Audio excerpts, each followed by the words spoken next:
மெல்லிசை மன்னர் எம்.எஸ். விஸ்வநாதன் உதவியாளராக இருந்து அதற்கு பின்னாலே இசையமைப்பாளராகி பல மலையாள திரைப்படங்களுக்கு இசையமைத்தவர் தான் ஷியாம்.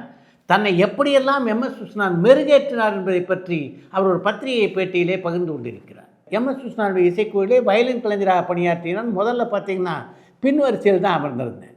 ஒரு காலகட்டத்தில் என்னை முன்வரிசைக்கு கொண்டு வந்தது மெல்லிசை மன்னர் எம்.எஸ். விஸ்வநாதன் தான். கலைக்கோயில் அப்படின்னு ஒரு படம். அந்த படம் முழுக்க முழுக்க பார்த்தீங்கன்னா கர்நாடக சங்கீதத்தின் அடிப்படையிலே அமைப்பட்டிருந்தது. அந்த படத்துக்கான பாடல் பிரிவின் போது என்னை வயலின் வாசிக்க சொன்னார் மெல்லிசை மன்னர் எம்.எஸ். விஸ்வநாதன். என்னை பொறுத்த வரைக்கும் நான் ஒரு வெஸ்டர்ன் வயலினிஸ்ட். கர்நாடக இசை அந்த அளவு அழகாக என்னால் வாசிக்க முடியுமா என்ற சந்தேகம் எனக்கு எழுந்தது. உன்னால் நிச்சயமாக முடியும் அப்படின்னு என்னை தட்டி கொடுத்து என்னை வாசிக்க செய்தவர் எம்.எஸ். விஸ்வநாதன்.